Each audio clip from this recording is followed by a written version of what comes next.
매주일 예배와 여러분을 두고 묵상할 때마다 요즘 저에게 남는 한 문장은 하나님이 우리와 함께 하신다는 겁니다.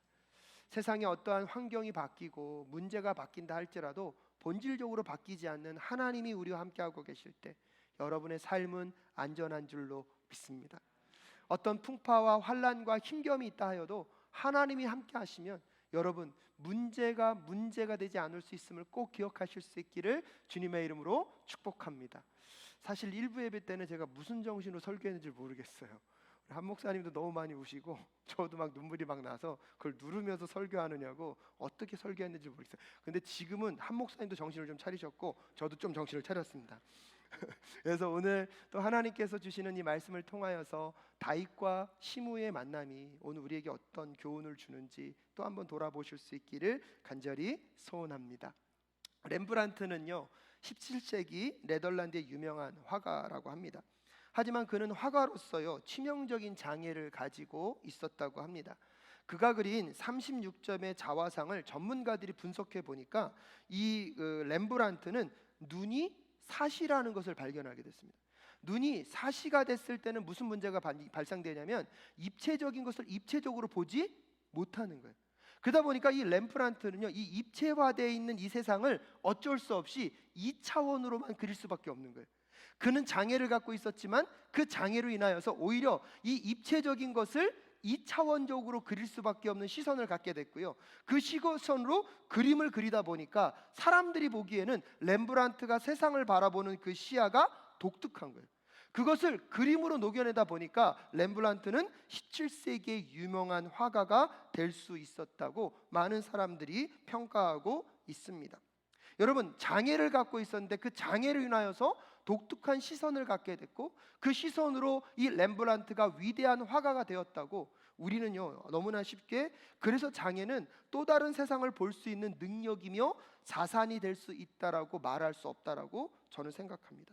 왜냐하면 여러분 결과가 좋았다고 하여서 그 장애를 갖고 있는 그 삶에 느껴지는 고난과 고통은 없는 것은 아니기 때문입니다. 결과가 좋기 때문에 우리가 경험하고 있는 고난과 고통을 미화시키면서 여러분 고통이 은혜입니다, 고통이 축복입니다라고 함부로 말한다는 것은요 여전히 저에게는 쉽지가 않습니다. 왜냐하면 정직하게 제가 기도할 때마다 그러니까 하나님 오늘도 나에게 고통을 주세요라고 기도하기보다는 주님 하실 수만 있으면 이 고통을 어떻게 해달라고요? 그 마음이 제 마음입니다. 그렇기 때문에 엄밀한 의미에서 보면 여러분 죽음 자체나 고통 자체는요 누구도 기뻐할 수 없는 요소입니다. 왜냐하면 이 땅 가운데 고난이 시작됐고 죽음의 역사가 있다는 것은요 죄의 결과이기 때문입니다. 고통과 고난, 장애의 문제는요 원래 있었던 것이 아니라 하나님이 온 천지 만물을 창조하셨을 때는 하나님이 보시기에 어떤 세상이었습니까? 보시기에 심히 좋은 세상이었습니다. 근데 그 세상 가운데 죄가 들어옴으로 인하여서 하나님의 창조의 질서가 깨짐으로 고통이 시작되었고요 고난의 역사가 시작되었고 죽음이 들어왔다는 사실입니다. 그래서 엄밀한 의미에서 보면 우리가 지금 경험하고 있는 이 고난과 고통은요 나의 잘못인지 타인의 잘못인지는 알 수 없어요. 하지만 그 죄로 인하여서 우리는 피해갈 수 없는 이 고난과 고통의 상황 가운데 놓여 있다는 사실을 우리는 부인할 수 없습니다. 그렇기 때문에 고난 자체를 바라보며 기뻐하고 그것을 사모한다는 것은 아직 저에게는 동의가 되지 않습니다. 하지만 그 피해갈 수 없는 고통과 고난의 문제 앞에 우리는 어떤 행동을 보여야 하고 그 고통과 고난 앞에서 우리가 견뎌낼 이유를 어디서 찾아야 한다고 여러분은 생각하십니까? 지금 다윗은요 인생의 가장 힘들고 어려운 터널을 지나가고 있습니다. 지금 다윗이 경험하고 있는 인간적인 배신감, 강간의 사건들, 살인의 사건들, 자녀를 잃어버리고 무엇보다도 가장 사랑하는 그의 아들인 압살롬이 아버지를 향하여 반역의 칼을 들었습니다. 사랑하는 아들이 아버지를 죽이겠다고 추격해오고 있습니다. 그런데 여러분 오늘 이 사건이 오기까지는 약 10여 년 전부터 이 징조가 이미 시작됐다는 것을 우리는 알고 있습니다. 압살롬의 누이 중에 한 사람인 다말이 있습니다. 이 다말은요 외모가 너무나 아름다웠습니다. 근데 너무나 아름답다 보니까 문제가 뭐냐면 이 압살롬과 다말의 배다른 형제가 있는데 그 배다른 형제가 암논이라는 사람입니다. 이 암논이 이 다말에게 너무나 사랑에 빠지다 보니까 이 여인을 취하고 싶은 거예요. 근데 해서는 하지 말아야 될 행동인데 그 여인을 꼬드겨서 그 여인을 자기의 힘으로 억눌리면서 그의 성적인 욕구를 채워버립니다. 그리고 나서 책임을 지면 괜찮았는데 오히려 성적인 욕구를 채우고 나서는 그 여인을 버려버립니다. 여러분, 오늘날도 이것은 수치스러운 일이지만 지금 그 당시에는 거의 여인에게는 사형 선고와 같은 사건입니다. 그래서 다말도요, 자기 머리에 자기 스스로가 죄를 뿌리면서 나는 이제 죽은 인생과 똑같습니다, 비탄에 빠져있는 그 다말의 눈물을 보면서 압살롬의 마음 가운데 복수심이 불타오릅니다. 철저하게 복수를 준비했고요, 2년여 동안 아무 말도 하지 않지만 여러분 끊임없이 어떻게 하면 내가 저 암논을 어떻게 죽일 수 있을까를 고민하다가 사무엘하 13장에 보면 압살롬이요 잔혹하게 암논을 살해합니다. 이 사건으로 인하여서요 다윗은 아들을 잃어버리는 상실감을 갖게 됐고요, 압살롬도 비록 자기도 다윗의 아들이긴 하지만 살인죄이기 때문에 어쩔 수 없어서 요단강을 건너 그의 어머니 고향이었던 구슬 땅으로 도망가게 됩니다. 3년여 동안 돌아오질 못합니다. 3년여 동안 여러분 압살롬은요 아버지 앞에 등장하지도 못합니다. 그런데 3년의 시간이 지나면서 다윗의 마음도 어느 정도 녹아들었습니다. 압살롬을 그리워한다는 것을 깨닫고 나자 이 다윗의 부하로 인하여서 압살롬을 3년 만에 자기의 나라로 돌아오게 만들어줍니다. 근데 문제는 뭐냐면 겉모양은 용서하는 것 같은데 다윗의 내면은 아직 압살롬을 용서하지 않았습니다. 인격적으로 그를 용서하지 않았다는 것을 어떻게 알 수 있냐면 압살롬이 이스라엘로 돌아온 이후에 여러분 그 다음부터는 다윗이 압살롬을 만나지 않습니다. 만나주지 않습니다. 대면하지 않습니다. 여러분 압살롬은 그가 잘못한 것 알고 있어요. 근데 그래도 아버지가 자기를 용서하여 이스라엘 땅으로 불러냈으면 압살롬도 누구를 만나고 싶었을까요? 아버지를 만나고 싶어서 아버지와 만나서 그의 마음과 심령을 다 이야기하고 싶었을 거예요. 근데 아버지는 철저하게 그를 외면합니다. 그래서 압살롬은 또 상처를 받는 것이 아버지로부터 버림받은 상처를 받게 되고요, 그것으로 인해서 궁극적으로 압살롬은 아버지를 반역하고 아버지를 죽이는 자리까지 나아가게 됩니다. 다윗이 압살롬을 철저하게 거절함으로 인하여서요 이 압살롬을 마음으로 뭐 한 거죠? 살인을 저지른 거죠. 여러분 여기서 우리가 한 가지 깨닫을 수 있는 것이 있습니다. 여러분 죄의 악순환입니다. 죄는요 또 다른 죄를 키운다는 거예요. 암논이 다말을 여러분 성적으로 취했을 때 여러분 그 사건으로 인하여서 압살롬은 암논을 살인하게 됐고요, 암논이 여러분 압살롬을 살인함으로 인하여서 이 다윗은 아들을 잃는 상실감을 경험하게 되고요, 그 상실감 속에서 마음속으로 누구를 죽여버립니까? 압살롬을 죽여버리고요, 아버지가 압살롬을 마음속으로 죽여버리니까 이 압살롬은 또 아버지에 대한 거절감으로 누구를 향하여? 아버지를 향한 반역을 꿈꾸는 이 죄의 악순환의 고리들을 여러분 한번 생각해 보십시오. 여러분 이 악순환이 반복될 때에 누구 한 사람만이라도 하나님의 은혜로 회복되어서 용서하는 은혜를 흘려보내기만 했더라도 오늘 다윗의 이 고난과 수치는 찾아오지 않았을 것입니다. 그런데 누구도 그 죄를 깨닫지 못하고 죄를 그냥 방치함으로 인하여서 죄는 또 다른 죄를 낳음으로 여러분 더 치열하고 더 무섭고 더 잔혹한 것으로 성장해 가고 있는 상황들을 우리는 경험하게 됩니다. 특별히 여러분 우리는 다윗을 이야기하고 있으니까 다윗의 입장에서는 무슨 가장 심각한 범죄를 저지르고 있습니까? 여러분 오늘 압살롬을 마음 가운데 죽임으로 인하여서 다윗은 세 번째 범죄를 저지르고 있습니다. 첫 번째 범죄는 무엇이었습니까? 밧세바를 취함으로 간음죄를 짓습니다. 그 간음죄 앞에 하나님 앞에 자복하고 회개했으면 되는데 오히려 자기의 죄를 감추기 위하여서 그 밧세바의 남편인 우리아를 불러다가 결국 그 우리아를 어떻게 하죠? 죽이는 살인죄를 범합니다. 여러분 그런 죄악을 저질렀으면 죽어 마땅합니다. 다윗조차도요 다말이 찾아와서 비유를 이야기할 때에 그 비유를 통해서 뭐라고 얘기합니까? 그 사람은 죽어 마땅합니다 얘기할 때 나단 선지자가 과감하게 얘기합니다. 바로 그 사람이 다윗 당신입니다. 여러분 그때 다윗이요 그의 죄를 자복하며 하나님 앞에 나아옵니다. 그 자복하는 그 마음과 중심 속에서 하나님이 다윗을 어떻게 대하십니까? 그를 긍휼과 자비로 용서해 주십니다. 죽을 수밖에 없는 자기를 용서하고 그 용서를 경험한 다윗이라면 아무리 여러분 압살롬도 죽을 죄를 지었다 할지라도 용서를 받은 자로서 누구를 용서하는 게 합당합니까? 압살롬을 용서하는 것이 합당할 것입니다. 그런데 오늘 다윗은요, 자신의 아들 압살롬을 용서하기를 거부하고 있습니다. 그래서 지금 여러분 암논으로부터 시작된 이 죄악의 악순환의 고리가 끊어지지 않고 다윗에까지 찾아오게 되었습니다.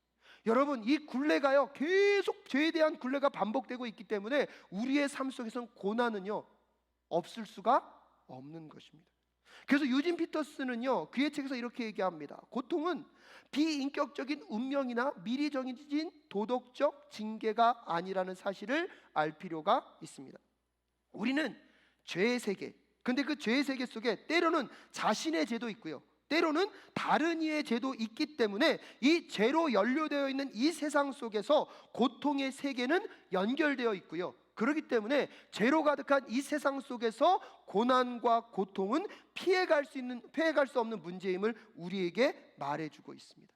물론 다윗이 지금 경험하고 있는 이 고통과 고난은요 가장 중요한 것은 그의 죄의 문제입니다. 하지만 그의 죄만이 있는 것이 아니라 이미 이 땅 가운데 내 죄뿐만 아니라 타인의 죄로 인하여서 고통과 고난은요 피해갈 수 없는 과정임을 우리는 기억할 필요가 있습니다. 그런데 여러분, 다윗에게 있어서 다행스러운 문제는 무엇이냐면 그의 죄 때문이든 타인의 문제든 자기의 인생에 찾아온 그 고난이 다윗을 어떻게 변화시켜 가고 있느냐가 너무나 중요하다는 것입니다. 그 고난과 고통 속에서 여러분, 다윗은 비로소 자기 자신을 찾아가고 있고 자기 자신을 만나가고 있습니다. 그 고난의 여정 속에 다윗은 왕자의 자리에서 쫓겨서 지금 광야로 쫓겨나왔습니다. 쫓겨나와서 지나가다 보니까요, 이 다윗이 그 광야 속에서 자기의 자기됨을 회복했다는 것을 어떻게 확인할 수 있냐면 오늘 여러분과 함께 읽은 시므이의 이야기를 통하여서 다윗이 다윗됨으로 회복될 수 있다는 것을 우리는 확인할 수가 있습니다. 오늘 본문 5절과 6절 말씀 함께 읽겠습니다. 시작. 다윗 왕이 바후람 마을에 이르기까지 갑자기 어떤 사람이 그 마을에서 나왔는데 그는 사울 집안의 친척인 게라의 아들로서 이름은 시므이였다. 그는 거기에서 나오면서 줄곧 저주를 퍼부었다. 다윗 왕의 모든 부하와 모든 용사가 좌우에 서서 왕을 호위하고 가는데도 그는 다윗과 그의 모든 신하에게 계속해서 돌을 던졌다라고 이야기하면서 사울 가족의 친척 중에 한 사람인 시므이가 지금 누구를 비난하고 있습니까? 다윗을 비난하고 있습니다. 여러분, 다윗은요 한 나라의 왕이었습니다.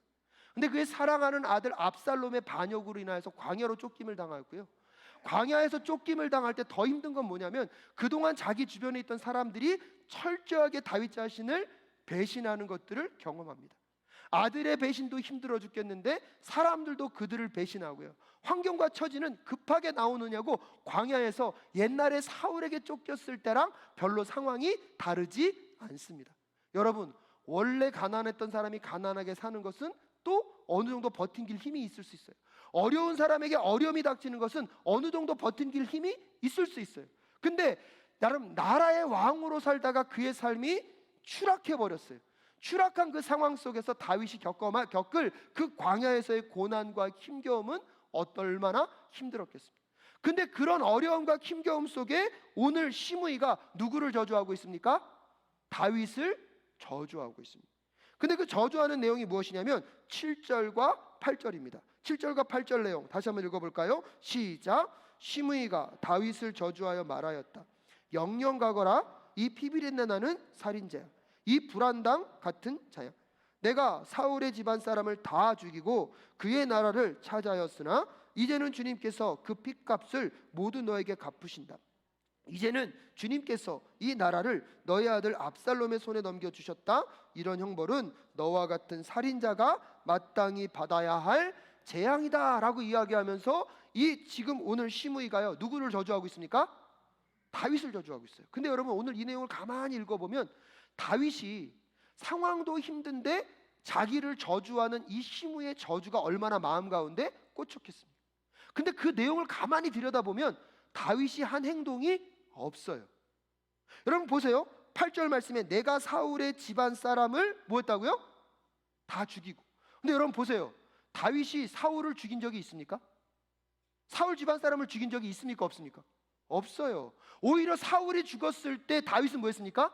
비통해하면서 애가를 지으면서 노래를 불렀습니다. 그리고 그 슬픔 가운데 함께 했습니다. 오히려 사울을 죽였다고 하는 사람을 다윗이 뭐 했죠? 하나님의 기름 부음 받을 자를 네가 어떻게 죽일 수 있냐고 그를 죽여버렸습니다. 근데 오늘 시므이는요 뭐라고 얘기하고 있습니까? 다윗을 향하여서 네가 사울의 가족의 모든 사람들을 뭐 했다? 죽였다. 여러분 만약에 이런 상황이라면 여러분은 어떻게 변명하고 싶으십니까? 저 같으면 그렇게 변명할 것 같아요. 야 시므이, 내가 잘못한 건 알겠는데 지금 네 말은 틀렸어. 어떻게 내가 사울을 다 죽였어? 나는 아니야. 이렇게 얘기하고 변명하는 게 합당합니다.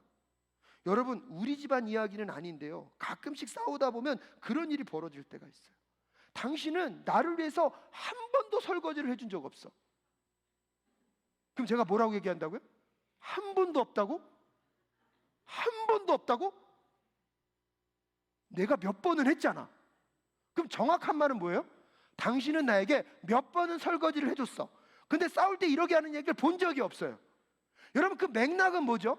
당신은 나에게 설거지를 한 번도 해준 적 없다는 건 날 좀 도와줘라는 맥락이잖아요. 근데 사실 그 말을 들으면 내가 도와주지 못해서 미안한 마음이 들어야 되는데 제 마음속에 우리 집 얘기 아니라 그랬습니다. 근데 제 마음속에 무슨 얘기가 든다고요? 한 번도 없어? 한 번도 없어? 근데 여러분 그게 무슨 마음인지 아세요? 잘못한 건 알겠는데 내가 완전히 잘못한 건 아니야. 그러면서 그 사람이 말한 잘못된 그 의도를 파악하려는 것이 아니라 무슨 꼬투리를 잡아요? 한 번도 없다는 거죠. 여러분 오늘 다윗이 시므의 비난에 대해서 할 말이 많이 있습니다. 왜요? 자기는 사울을 죽인 적이 없는데 오늘 시므이가 뭐라고 말하고 있습니까? 내가 사울의 집안 사람을 다 죽이고 그 핏값으로 지금 너는 무엇을 받고 있는 것이다? 저주를 받고 있는 것이라고 얘기하고 있는 그 말에 여러분 다윗이 어떻게 반응하는지를 잘 생각하셔야 합니다. 더군다나 그 말을 듣고 있을 때 오늘 9절에서 다윗의 부하가 뭐라고 말합니까? 함께 읽겠습니다. 시작. 그러자 수리의 아들 아비새가 왕에게 아뢰었다. 죽은 개가 높으신 임금을 저주하는데 어찌하여 그냥 보고만 계십니까? 제가 당장 건너가서 그의 머리를 잘라버리겠습니다 이야기하면서 저주하고 있는 저 시므이를 어떻게 하겠다고요? 제거해버리겠다고 얘기하고 있습니다. 여러분 다윗의 입장에서는 억울할 수 있어요. 내가 하지도 않은 일들을 시므이가 갖고 저주하고 있거든요. 지금 당장 이 다윗은요 자기의 부하를 시켜서 저 시므이를 제거하고 없앨 수도 있습니다. 그런데 여러분 놀라운 건 무엇입니까? 오늘 다윗이 10절에서 이렇게 고백합니다. 10절 말씀 함께 읽겠습니다. 시작. 왕은 대답하였다. 수르야의 아들아, 나의 일에 너희가 왜 나서느냐? 주님께서 그에게 다윗을 저주하라고 분부하셔서 그가 저주하는 것이라면 그가 나를 저주한다고 누가 그를 나무랄 수 있겠느냐라고 이야기하면서 시므의 저 비난과 저주를 누구의 말씀으로요? 하나님의 말씀으로 듣고 있습니다. 10절 후반절 10절 11절에서도 그런 다음에 다윗이 아비새와 자기의 모든 신하에게 말하였다. 생각하여 보시오. 나의 몸에서 태어난 자식도 나의 목숨을 노리고 있는데 이러한 때에 하물며 저 베냐민 사람이야 더 말해 무엇하겠소. 주님께서 그에게 그렇게 하라고 시키신 것이니 그가 저주하게 내버려 두시오 말하면서 오히려 시므의 비난을 막아서는 것이 아니라 그것을 통하여서 하나님이 누구에게 말씀하고 있다고요? 자신에게 말씀하고 있다고 듣는 다윗의 이 마음이 오늘 우리의 마음 될 수 있기를 주님의 이름으로 축복합니다. 왕으로 살 때는 내 힘과 내 능력으로 무언가를 할 수 있다고 생각했어요. 왕으로 권력과 힘을 준 것은 가난하고 소외된 자들을 도와야 하는데 어느 순간 그 권력과 힘을 갖고 자기의 쾌락과 자기의 만족만을 위하여 살아갔던 다윗. 여러분 그 다윗의 인생 속에 압살롬의 반역으로 광야로 쫓김으로 인하여서 고난이 찾아왔습니다. 광야가 찾아왔습니다. 그 고난 속에 시므의 비난이 오늘 다윗의 심령에 꽂히고 있는데 여러분 그 고난 속에 다윗은요 자기의 마음을 더 가두는 것이 아니라 자기의 마음을 하나님 앞에 더 내려놓고 하나님 앞에 자기가 어떤 존재인지를 만나고 있습니다. 자기를 반명하며 자기가 하지 않은 것까지 저 사람이 나를 모함하고 있다고 설명하는 것이 아니라 오히려 그 시므이의 저주를 통하여서 하나님 앞에 내가 얼마나 죄인이고 하나님 앞에 하나님이 주신 은혜들을 내가 얼마나 사용하지 못했던 죄악된 사람인지를 깨닫고 있는 그 다윗의 마음이 오늘 우리 마음 되실 수 있기를 주님의 이름으로 축복합니다. 여러분, 고난과 우리 삶에 찾아오는 고통은요, 기뻐할 만한 일은 아니에요. 근데 여러분, 그것은 이 죄악된 삶에서 피해갈 수 없다고 분명히 말씀드렸어요. 그렇다면 그 고난이 찾아올 때 우리에게 긍정적인 요소로 사용될 수도 있고 부정적인 요소로 사용될 수 있어요.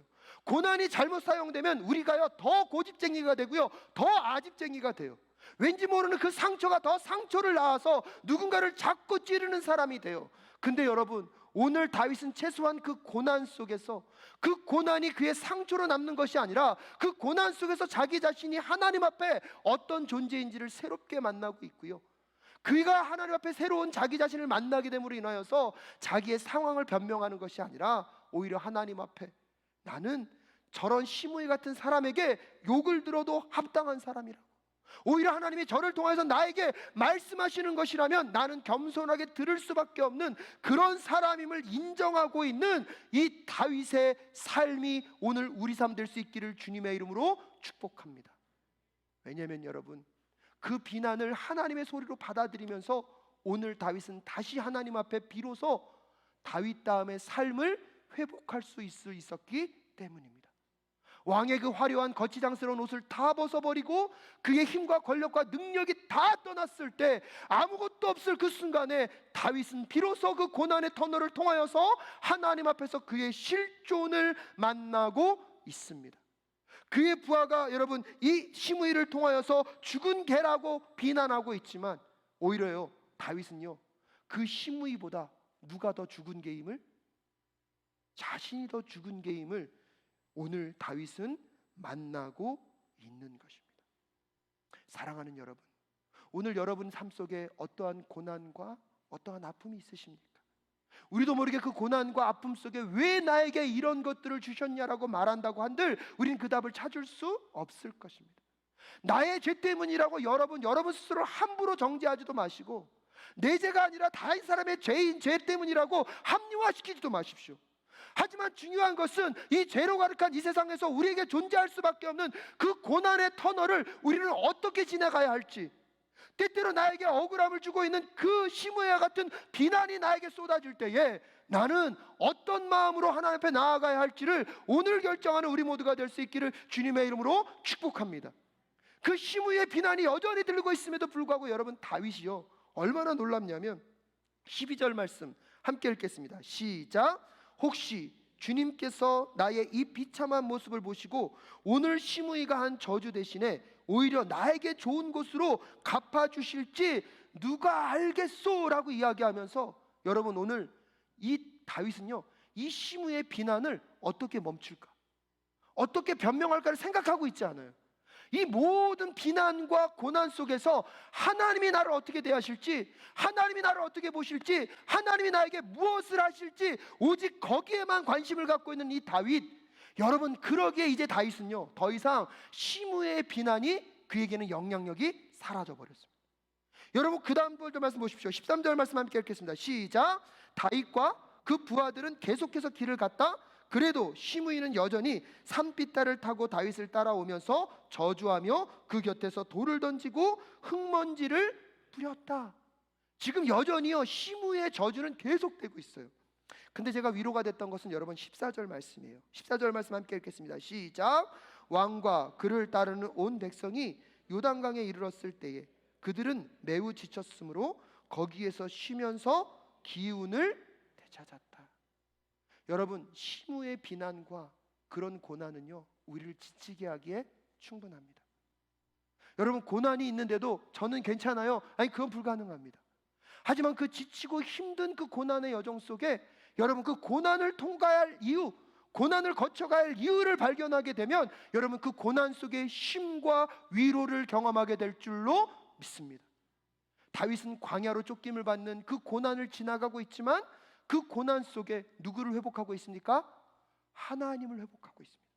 하나님을 회복하고 있기에 그 고난을 견뎌낼 이유를 이 다윗은 찾아내고 있는 것입니다. 사랑하는 여러분, 예수 그리스도의 십자가를 바라볼 때 예수님도요, 그 고난을요 기뻐하지는 않으셨어요. 피할 수만 있다면 주님, 이 고난을 피하게 하여 주시옵소서. 하지만 그 고난을 통과해야 될 이유를 찾으셨어요. 왜요? 그 고난을 통과해야지만 그 너머에 십자가의 영광이 남아있기 때문입니다. 사랑하는 사랑교회 성도 여러분, 죄로 인하여서 피할 수 없는 고난이라면 그 고난을 견뎌내야 할, 그 고난을 뚫고 가야 할 이유를 하나님 앞에서 꼭 발견하실 수 있기를 주님의 이름으로 축복합니다. 그 시므의 비난 앞에서 다윗은 자기 자신이 하나님 앞에 어떤 존재인지를, 오히려 저 시므이가 나를 욕하고 있지만 그 욕을 받기에 합당한 사람이 하나님 앞에서 자기 자신을 만나고 있습니다. 그렇기 때문에 여러분, 여러분의 고난의 문제를 갖고 십자가 앞으로 나아가십시오. 근데 그 십자가 앞에서 이 고난을 피해주게 하십시오, 이 고난을 극복할 수 있게 해달라는 그 기도보다 하나님, 이 십자가 앞에서 내가 누구인지를, 내가 어떤 존재인지를 이 고난을 통해서 만날 수 있도록 인도하여 주시옵소서. 그때부터 여러분의 삶에 저는 새로운 회복이, 하나님과 동행하며 십자가의 은혜가 여러분을 살리는 그 은혜가 거기서부터 시작된다는 사실을 확신합니다. 시므의 저짓 소리가 여전히 다윗의 길을 맴돌고 있지만, 여러분, 지금 여러분의 주변에 혹시 그런 시므와 같은 저주와 비난과 내가 하지도 않은 모함들이 혹시 들려오고 있지는 않으십니까? 그 비난과 빈정대는 소리들, 그래도 여러분 사실을 이야기하면 그나마 괜찮은데 그 소리는 과장되었고 부풀려져 있습니다. 그런 저주와 고난에 여러분은 어떻게 반응하고 계십니까? 그런 소리를 듣는 것이 기쁘고 유익이라고 말하고 싶지 않습니다. 하지만 그 고난에 어떻게 반응해야 할지는 이제 여러분의 몫이라고 생각합니다. 자신을 저주하는 시므이를 통하여서 하나님 앞에 나아가 오히려 자신이 그런 죽은 개보다 더 못한 존재임을 깨달았던 다윗은 오히려 시므이와 싸우려고 하는 것이 아니라 그 시므이의 저주를 통하여서 하나님 앞에 더 나아가 내가 얼마나 잘못된 죄인이고 하나님 앞에 내가 얼마나 부정적인 사람이었는지를 고백함으로 그의 시선은 더 하나님만 바라보고 있습니다. 그렇기 때문에 여러분, 다윗에게 오늘의 고난은요, 하나님을 바라보는 동력이 되고 있는 것입니다. 시므이의 잘못을 지적하고 시므이를 비난하며 나는 거룩한 사람이라고 분리시키는 것이 아니라 오히려 나를 비난하고 있는 저 시므이보다 나는 더 죽은 개와 같은 사람입니다. 그리고 하나님 앞에 나아갔더니 그분이 나에게 왕권도 주셨고 나도 살려주셨고 오늘도 나에게 필요한 모든 것들을 공급해 주신 하나님이심을 오늘 다윗은 만나고 있습니다. 자기 변명과 자기 합리화로 오늘 자기의 삶을 하나님 앞에 합리화시키며 내놓는 것이 아니라 십자가 앞에서 벌거벗은 자기의 실존은 오히려 저 시므이보다 더 죽은 개와 같은 존재임을 만났기 때문에 더 이상 자기를 향하여 비난하는 그 시므이의 비난이 오히려 나는 저 비난을 받기에도 합당한 사람이다. 이 정도가 그나마 다행이다. 주님, 그런 저를 이렇게 불쌍히 긍휼히 여겨주심에 주님 감사합니다. 그러니까 오늘 다윗은요, 행여나 저 시므의 소리를 듣고 하나님이 나를 불쌍히 여기셔서 나를 회복시켜 주실 수 있지 않을까, 다시 하나님께 귀 기울이는 그 다윗의 귀 기울임이 오늘 이 예배에 참여하시는 우리 성도님들의 귀 기울임 되실 수 있기를 주님의 이름으로 축복합니다. 오늘 우리가 경험하는 그 고난이, 오늘 우리가 만나고 있는 그 저주와 비난이 누구의 죄 때문인지, 어떤 죄로 인한 것인지 우리는 알 수 없지만 여러분, 그 고난을 견뎌낼 이유가 그 고난 속에 우리가 더 하나님을 만나고 하나님을 회복할 수 있다면 여러분, 그 고난을 하나님과 동행하며 걸어가는 우리 모두가 될 수 있기를 주님의 이름으로 축복합니다. 그 고난 속에 내 죄에 비교하면 오히려 이 고난은 너무나 가벼운 것이 아닐까. 내가 지은 죄에 비교하면, 그 십자가 앞에서 비교하면 내가 어떻게 여기서 이렇게까지 살아갈 수 있을까? 나를 철저하게 찢어 죽여 놓아도 할 말이 없는 내 죄 가운데 하나님이 나를 여기까지 살려주신 그 은혜를 기억하면 여러분, 지난주에 고백했던 무비보셋의 고백이 우리의 고백될 줄로 믿습니다.